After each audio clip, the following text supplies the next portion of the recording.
कई बार लगता है जैसे दिल्ली में बहुत गुस्सा है। गुस्सा इस बात को लेकर कि दिल्ली में महिलाएं सुरक्षित नहीं हैं, लेकिन वही दिल्ली रह रहकर फिर कमजोर, लाचार, गहरी नींद में चली जाती है महिलाओं की सुरक्षा को लेकर। आखिर ऐसा क्यों होता है? क्यों होती है राजनीति महिलाओं की सुरक्षा को लेकर? क्यों ऐसे जो मुख्य संस्थान हैं जिनके जरिए हम आधी आबादी की फिक्र को आगे ले जा सकते हैं, उनकी बेहतरी आगे बढ़ा सकते हैं, उन्हीं में कहीं ना कहीं राजनीति घुस जाती है। ऐसे बुनियादी सवाल हैं जिनका सामना करना बहुत जरूरी है अगर आपको किसी निष्कर्ष पर, किसी समाधान पर पहुंचना है। इसीलिए आज हम ये कार्यक्रम कर रहे हैं। हमारे साथ स्वाति मालीवाल है जो कि चेयरपर्सन है दिल्ली कमीशन फॉर वुमेन की। तालियों के साथ इनका स्वागत कीजिए। तीन खास मेहमान हमारे साथ इस साइड मौजूद हैं क्योंकि ये महिलाओं से जुड़े मुद्दों पर काम करती आई हैं, लिखती आई हैं अपने तरीके से, तो ये किस तरह के सवाल सामने रखती हैं, ये बहुत मायने रखेगा। तालियों से इनका भी स्वागत कीजिए। हमारे साथ रंजना कुमारी जी यहाँ पर मौजूद है, निष्ठा गौतम हमारे साथ है और सुनीता गोदारा जी हमारे साथ है, जिनसे हम चर्चा करेंगे। लेकिन सबसे पहले तालियां अपने लिए बजा लीजिए क्योंकि दिल्ली की जनता, महिलाएं बहुत ज्यादा, पुरुष भी, क्योंकि मुद्दे सबको समझने होंगे, उनका सामना पुरुषों को भी उतना ही करना जरूरी है। तो लेडीज स्पेशल में सिर्फ लड़कियां नहीं, महिलाएं नहीं, सभी का शामिल होना बहुत जरूरी है अगर बुनियादी कुछ चेंजेस लाने हैं। स्वाति जी, आपसे शुरुआत करते हैं और पहला सवाल यही कि चूंकि राजनीति का आरोप है कि राजनीति और राजनीतिक पोजीशन की वजह से आपको यहां पर बिठाया गया है, कह रहे हैं कि कुमार विश्वास सबसे खुश हैं आपके वहां बैठने से। मुझे तो लग रहा है कि जब से मैं बोल रही हूँ और जब से मैं मीडिया में अपना काम आगे रख रही हूँ तो मेरे पास बहुत सारे फ़ोन्स आ रहे हैं और दिल्ली की महिलाओं के भी बहुत इनपुट्स आ रहे हैं कि आज तक कभी किसी ने ये नहीं कहा कि अगर मेरा अपना पति कुछ गलत करेगा तो मैं उसे भी नहीं छोड़ूंगी। तो मैं इस लड़ाई को उस लेवल तक लेके जा रही हूँ। तो मुझे नहीं लगता कि मेरे आने से कोई भी खुश है। एक बार आप बात ज़रूर कर लीजिएगा। दूसरी बात, जहाँ तक राजनीति की बात हो रही है और बार बार ये कहा जा रहा है कि मैं यहाँ पर इसलिए हूँ क्योंकि मैं किसी की पत्नी हूँ, मैं यहाँ पे इसलिए हूँ क्योंकि मैं किसी से क्लोज़ हूँ। सो ये बहुत ही गलत बात है और ये हमारे जो पूरे समाज की जो पुरुषवादी सोच है वो दर्शाता है कि एक लड़की अपने आप में अकम्प्लिश्ड नहीं हो सकती। एक लड़की कहीं पे है क्योंकि वो किसी की पत्नी है, तो क्योंकि वो किसी की देवी के लिए भी कहा जा सकता है। नहीं, मैं राबड़ी देवी पे बात नहीं कर रही, चूंकि परिवारवाद की बात है। एक बुनियादी सवाल है मैम आपसे, राबड़ी देवी इसलिए बैठी क्योंकि वो लालू प्रसाद की पत्नी है, ये आरोप लगा, तो फिर ये जो फेमिनिन एंगल की एक महिला में ये जो नहीं है ताकत, तो ये तो फिर वहां भी बैठाया जा सकता है। आप शायद रिसर्च आपने ठीक से नहीं कर रखी। मैं 2006 से मैं काम कर रही हूँ। 2006 में मैंने अपनी HCL की नौकरी छोड़ी थी जब कोई आंदोलन नहीं था। तब से मैं लगी पड़ी हूँ और मैं बस्तियों में काम करती हूँ। एक साल मैं बस्ती के अंदर रह चुकी हूँ, सूचना के अधिकार की एक्टिविस्ट रह चुकी हूँ और 2006 से लेके 2013 तक, सुनीता जी भी यहाँ बैठी हैं, वो भी बताएंगी कि मैं अन्ना हजारे के कोर कमेटी में थी और मैं RTI एक्टिविज्म करा है। गलत है। Just let me complete. So this is the kind of work that मैंने करा है अपनी जिंदगी में। 2013 में मैंने किसी से शादी करी, उसके बाद वो आगे चल के आम आदमी पार्टी के नेता बन गए। सो मेरा 2006 से लेके 2015 तक जो सारा काम है वो इसलिए खत्म हो गया because I am married to somebody. I strongly object. मैं अपने आप में एक इंडिविजुअल हूँ, मेरी अपनी एक थॉट प्रोसेस है, मेरे हस्बैंड है, मेरा उनसे स्नेह है, उनकी एक थॉट प्रोसेस है। But it doesn't mean that अगर मैं यहाँ पे हूँ तो इसलिए हूँ क्योंकि वो मेरे हस्बैंड है। ठीक है, इसी से जुड़ा हुआ अगला सवाल आपसे। अरविंद केजरीवाल आपको इस कुर्सी पर बिठाते अगर आम आदमी पार्टी से आपका कोई लेना देना नहीं होता? मैं आपसे ये जानना चाहूँगी कि मेरा आम आदमी पार्टी से लेना देना क्या है। मैं अन्ना हजारे के कोर कमेटी में थी। उस समय मैं बहुत आसानी से, पुराने साथी नहीं रहते तब भी वो आपको चुनकर बिठाते पूरे हिंदुस्तान से। पहले मुझे, आप मेरे को सुनने भी आई होंगी ना, एक minute please let me complete. तो अगर मैं यहाँ पे हूँ तो मैं इसलिए नहीं हूँ क्योंकि अरविंद केजरीवाल मेरी कोई किसी प्रकार की रिश्तेदारी है या मैं उनसे किसी प्रकार से क्लोज हूँ। उन्होंने मेरा काम एक लंबे समय तक ऑब्जर्व करा है। उन्होंने ये देखा है कि ये लड़की अपनी नौकरी छोड़ के उस समय आई थी आंदोलन करने के लिए जब कोई नहीं आता था और जमीन पे काम करा है, वॉलंटियर करा है। Sorry, I have not been a part of any as such NGO। एक साल मैंने सिर्फ एक NGO में काम करा है, जमीन पे काम करा है, महिलाओं के मुद्दों पे काम करा है, लड़ाई लड़ी है। और अरविंद जी ने मुझे फोन करके बुलाया था कि आप आइए और हमारा ये जनता संवाद हैंडल कीजिए। मैं बता दूं आपको, पब्लिक ग्रीवेंसेस हैंडल करना कोई आसान काम नहीं होता। दिन में 100 कंप्लेंट्स आती हैं, 200 आप रिजॉल्व करते हो, फिर 300 आ जाती हैं। तो वो मैंने बैठ के संडे तक को कंप्लेंट्स रिजॉल्व कराई हैं। ऐसी लड़कियों के FIR जा के करवाए हैं पुलिस स्टेशन में खड़े होकर। I was adviser to chief minister yet I did that. So all that was observed and that is why I have been put. चलिए ठीक है, अब लोगों के सवाल है तो उससे पहले एक्सपर्ट्स की तरफ से 3 सवाल हो जाए। रंजना जी से शुरुआत करते हैं। रंजना जी, क्या पूछना चाहती हूँ? आप, मेरा सवाल आपसे यही है कि क्या ये जो राजनीतिकरण डीसीडब्ल्यू अरविंद केजरीवाल ने इसलिए चुना क्योंकि आम आदमी पार्टी से आंदोलन से लिया हुआ है, ये सब उस कॉज को कितना इफेक्ट करता है जो दिल्ली में महिलाओं के लिए लड़नी है? ऐसा अंजना, इस व्यवस्था में ही खोट है। खोट ये है कि जब राष्ट्रीय महिला आयोग बना था और ये 2006 से काम कर रही हैं, हम लोग 2076 से 1976 से काम कर रहे हैं, लेकिन सवाल ये कि जब महिला आयोग बना था उसका ड्राफ्ट भी हमारे हाथ का बना हुआ है। प्रमिला दंडवते उस समय थी, मृणाल गोरे थी, तो उसमें ये था कि एक इलेक्टोरल कॉलेज होगा, महिला आंदोलन से जुड़ी हुई महिलाएं जो कि लगातार महिलाओं की समस्याओं पर काम करती आई हैं, जिनको पता है कि एक महिला के साथ अगर हिंसा हो रही है तो क्या होना चाहिए, एक महिला अगर मान लीजिए काम की जगह पर उसका शोषण हो रहा तो क्या होना चाहिए, परिवार के अंदर कोई अगर परेशानी है तो क्या होना, सड़क पर अगर सेक्सुअल असॉल्ट होता है और सेक्सुअल असॉल्ट के प्रति हमारी क्या अंडरस्टैंडिंग होनी चाहिए। तो वो बात ही खत्म हो गई, क्योंकि पहला महिला आयोग जब पहला अपॉइंटमेंट हुआ था राष्ट्रीय महिला आयोग में, तब भी हम लोगों ने बहुत कुछ कहा था कि ये बिल्कुल ठीक नहीं है।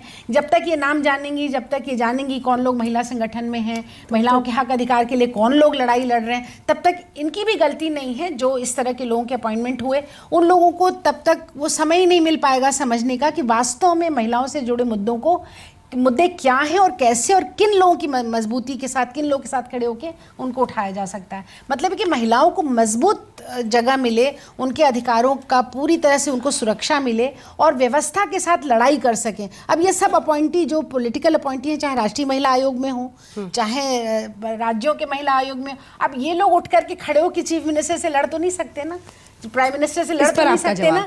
ये क्या हुआ है, बहुत महत्वपूर्ण, इसीलिए मेरा पहले सवाल का सार यही था। गड़बड़ हो गया। पहले सवाल स्वाति की नहीं, हाँ, नहीं शुरू से परंपरा नहीं डाल, हम सिस्टम पे सवाल कर रहे हैं, आप इंडिविजुअल को ही बनाया। स्वाति यही दिक्कत है।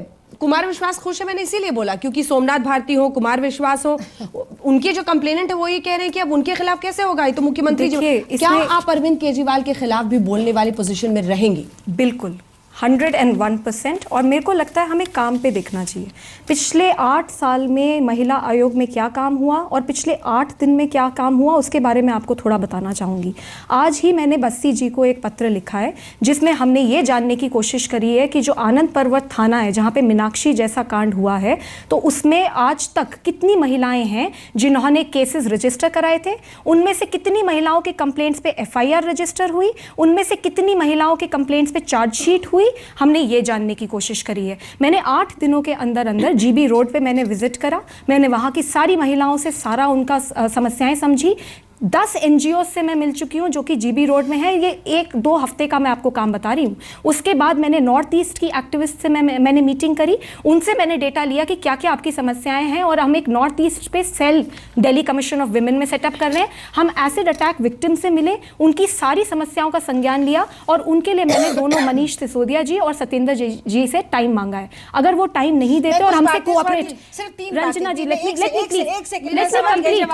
रंजना जी प्लीज बात है ना, ये मानसिकता, ये जादू नहीं। I will let me complete Ranjana ji, please let me complete. एक सेकंड, इसमें दिक्कत क्या है? जादू वाली छड़ी वाली जो मानसिकता है कि जो 8 साल में नहीं हुआ मैंने 8 दिन में करके दिखा दिया, ये गलत मानसिकता है। ये मानसिकता गलत है। आप एक तो आप जब तक समझेंगी एसिड विक्टिम्स से मिलेंगे। मैं दूसरी बात कह रही हूँ, जेंडर रिसोर्स सेंटर दिल्ली में चलते हैं जिनके ज़रिए आम गरीब महिला को बस्तियों में, चूँकि उस्मानपुर में हम लोग भी सेंटर, कई जगह हम लोग भी सेंटर चला रहे हैं, नॉर्थ ईस्ट दिल्ली में चला रहे हैं, जमुना पुष्टा में चला रहे हैं, तो क्या हो रहा है कि वो जेंडर रिसोर्स सेंटर लगभग बंद पड़े हैं। 6 महीने से तनख्वाहें नहीं मिली हैं।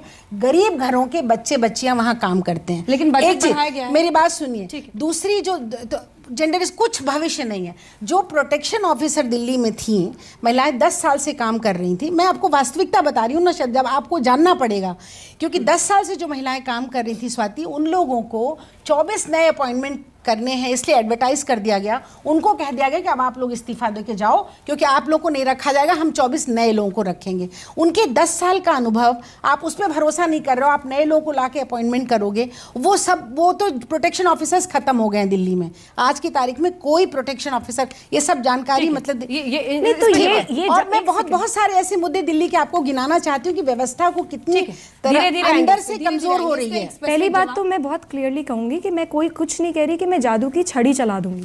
मैं बस आपको ये संज्ञान दिलाना चाह रही हूँ कि क्या चल रहा था और हम किस स्पीड पे काम करना चाह रहे हैं। दूसरी बात, मैं ये बिल्कुल क्लेम नहीं कर रही कि मेरे को महिलाओं के सारे इश्यूज़ पता हैं, मुझे सारे आइडियाज़ हैं और मैं यहाँ पे अकेले ऑपरेट करने के लिए आई हूँ। मैं बस ये कहना चाहती हूँ कि दिल्ली महिला आयोग, जो कि एक 4 दीवारी में बहुत लंबे समय तक चला है, हम इसे एक्चुअली दिल्ली की महिलाओं का आयोग बनाना चाहते हैं। हम चाहते हैं कि आप भी आएँ, हम चाहते हैं कि आप भी आएँ, आप दोनों भी आएँ, आप भी आएँ और हम सब मिलकर काम करें जिससे कि एक्चुअली में कुछ काम हो। मैं यहाँ पे एक बहुत प्योर इंटेंशन से आई हूँ, मुझे कोई पॉलिटिकल पोस्ट में इंटरेस्ट नहीं है, मुझे किसी पॉलिटिक्स में इंटरेस्ट नहीं है और ये मेरा काम आपको बहुत ही जल्द दिखाएगा। दूसरा, मैं इस पे ये भी कहना चाहूँगी कि हमें इंक्लूसिव अप्रोच रखना चाहिए। अगर हम लोगों ने 6 साल, मैंने 2006 से काम करा, आप लोगों को नहीं पता चला क्योंकि मैं कभी भी मीडिया के सामने नहीं आई, मैंने कभी अपना काम नहीं दिखाया, तो इसका मतलब ये तो नहीं कि मैंने काम नहीं करा। अगर आपको रिसर्च करनी है आप जाके देख लीजिए जिन जिन बस्तियों में मैंने एक let me please Anjana ji please let me complete. नहीं, मैत्री पुष्पा ने भी कभी टीवी के सामने आके काम नहीं किया था, लेकिन मैत्री पुष्पा पर किसी ने ये सवाल नहीं खड़ा किया था। पिछली बार अगर आपको याद हो, उन्होंने नाम लिया था मैत्री पुष्पा को बनाएंगे, तब ये राजनीति वाला सवाल नहीं खड़ा हुआ था। पर ये राजनीति का जो सवाल है ना, हाँ, एक ये जो राजनीति का सवाल है, ये बहुत जल्दी आपको काम से खत्म हो जाएगा। मैं आपको ये आप कह सकती हैं। आप अगर आप मौका दीजिए, आप अलग तरीके से जो समस्याएं आएंगी उसके ऊपर बिल्कुल संज्ञान लिया जाएगा। और मैंने बार बार कहा है और मैं दोबारा कह रही हूँ, अगर सोमनाथ भारती जी की जो वाइफ हैं उनको कोई समस्या है, वो वापस आए, हमारे साथ बैठे तो सही, हम संज्ञान लेंगे, जिन जिन की जो समस्या है उस पर संज्ञान लेंगे। बरखा शुक्ला सिंह जी दोनों के केसेस खत्म करके गई। केस अलग है और जो कुमार विश्वास है उनका केस अलग है। ठीक है, तो शाज़िया आलमी का एक सवाल लेते हैं। पहले शाज़िया आलमी का एक सवाल लेते हैं, वो सवाल पूछना चाह रही स्वाति मालेवाल से। जी बिल्कुल, जो एग्जिस्टिंग हेल्पलाइंस है ये नहीं हो सकता है कि ये दिल्ली पुलिस की है और ये मेरी है और हम लोग लड़े हैं इसको लेकर। आपको महिलाओं के बारे में सोचना है, चाहे वो आम आदमी पार्टी की वोटर हो चाहे वो ना हो, आपको महिलाओं पर ध्यान देना है। तो इसलिए ज़रूरी है कि जो भी हेल्पलाइन है, जब हेल्पलाइन पर फ़ोन आता है उस फ़ोन कॉल के साथ क्या किया जाता है, उसकी मॉनिटरिंग कैसे होती है, उसका फॉलोअप कैसे क्या होता है, उसके पूरी इन्फॉर्मेशन पीसीआर को या उस इलाके के थाने को कितनी जल्द से जल्द दी जाती है। तो इसमें सवाल क्या है? इसमें सवाल है कि फोन लाइन पर आप लोग जो लड़ाई करते हैं एसीबी और उनकी वजह जो खदीजा चला रही थी, जो शीला जी ने निर्भया के बाद, एक सवाल और खाली जोड़ के, मैं शायद ज़्यादा ही बोल रही हूँ, 181 की लाइन जो चली थी वो तो निर्भया के बाद चली, शीला जी ने चलाई थी, उसमें कोई गड़बड़ी नहीं थी, पिछली सरकार ने चलाई इसलिए सरकार बंद कर दे। ये तो अपने आप में एक बड़ा ही भयावह तस्वीर हमारे सामने है। 25,000 तक केसेस वहाँ पर आते थे 181 के, और तमाम लड़कियों को ट्रेनिंग दी गई थी। खदीजा हम लोग के साथ काम करती थी, वो भी वहाँ जाके चला रही थी। अब उसका कोई भविष्य ही नहीं, अधर में लटका हुआ है सारा। तो सारी जेंडर रिलेटेड जो महिलाओं की सुरक्षा की जो व्यवस्था है चरमरा गई, क्योंकि पिछली सरकार ने किया, इसलिए अब हम इस सबको बंद करके कुछ नया शुरू कर नहीं। फिर मैं अन्य लोगों के पास भी जाना चाहती हूँ। मैं क्विकली आपको बताना चाहती हूँ, जब मैं आई डीसीडब्ल्यू में तो सबसे पहले मैंने यही पूछा कि जो डीसीडब्ल्यू की अपनी हेल्पलाइन चल रही है उसका क्या स्टेटस है। तो पता चला कि 1 महीने से फ़ोन ही नहीं चल रहे डीसीडब्ल्यू में, जिसकी वजह से ये हेल्पलाइन ख़त्म है। दूसरी हमारी जो बिल्कुल प्रायोरिटी रहेगी, हेल्पलाइन पे 50,000 फ़ोन आ गए, ये डेटा मैं आपको नहीं दूंगी। मैं आपको ये डेटा देने की कोशिश करूंगी कि इन 50,000 में से एक्चुअली हम कितनों को रिजॉल्व कर पाए, क्योंकि हमें काम उस पर करना है। और जहाँ तक 181 का सवाल है, तो मुझे बताया जा रहा है कि वहाँ पे काम चल रहा है, लेकिन आई टोटली अग्री कि उसमें क्या काम चल रहा है। मैं 181 की भी रिपोर्ट मांगूंगी और मैं जो दूसरी पुलिस की महिला की हेल्पलाइन चल रही है उस पर भी हम लोग रिपोर्ट मांगे। देखिए, एक जो रंजना जी ने भी बात बोली कि हम जो एग्जिस्टिंग सिस्टम्स होते हैं उनको डिमोलिश करके, उनको ख़त्म करके हम अपना झंडा गाड़ना चाहते हैं कि नहीं भाई जो हो गया सो हो गया, ये देखिए अब हम क्या करना चाह रहे हैं। What we have to understand and what you, जो आप अध्यक्ष हैं दिल्ली कमीशन ऑफ वुमेन की, ये ना तो कोई एक ऐसी बॉडी नहीं है जो कि कुछ इम्प्लीमेंट कर सकती है। It is only a pressure group, ठीक है। वहाँ पे केवल वही लोग आएंगे जो हम पहले भी बात कर रहे थे कि जिनके पास एक्सेस नहीं है या जिनके पास इंफॉर्मेशन भी नहीं है। कोर्ट के रास्ते हर एक के लिए खुले होते हैं, लेकिन जो लोग आपके पास आते हैं वो ये आपसे जानना चाहते हैं, they want support from you. लेकिन जब वो इस तरीके की चीज़ देखेंगे कि भाई ये इन फाइटिंग हो रही है, ये क्योंकि कोई एक पॉलिटिकल बॉडी नहीं है, ये एक इंडिपेंडेंट ऑटोनमस बॉडी है which has to be remain independent politically also, you know, there is no scope for nepotism here, right. तो जब एक कोई सरकार आके आपको बिठाए, बहुत अच्छी बात है कि मतलब आपके पास एक्सपीरियंस है, लेकिन आपका एक्सपीरियंस उन लोगों से जो इस हमारे साथ रंजना जी बैठी हुई हैं जिनका एक्सपीरियंस कहीं ज़्यादा है, तो एक जो संदेश जाता है जनता के पास वो ये है कि भाई ये जो एक बॉडी है इसमें तो यही काम होता है, इन्होंने अपने जानकारों को बिठा दिया है। तो आप क्या एक ट्रस्ट पैदा कर सकते हैं जनता में?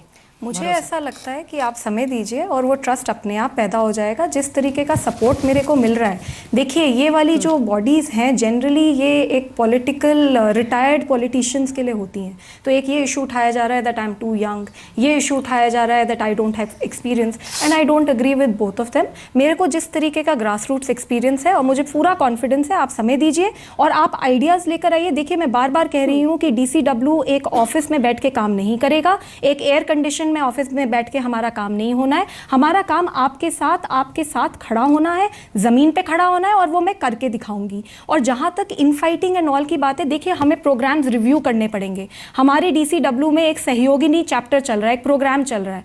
मैंने आकर उसकी 50-100 केसेस स्टडी करे तो पता चला कि उस 100 केसेस में एक भी केस में हम रेजोल्यूशन नहीं दिला पाए। हाँ, 4-5 महीने से हम कंप्लेनेंट को, अक्यूज्ड को बार बार बुला रहे हैं, बार बार भेज रहे हैं, और 5 महीने की एक लंबी ऑर्डील के बाद हम उसे कह देते हैं कि आप कोर्ट चले जाओ। अरे तो पहले ही कह देते। तो समझना तो पड़ेगा ना, सारी चीजें समझनी पड़ेंगी, प्रोग्राम्स रिव्यू करने पड़ेंगे, मॉनिटरिंग मैकेनिज्म्स लगाने पड़ेंगे। I am here to do business, I am not here to do politics.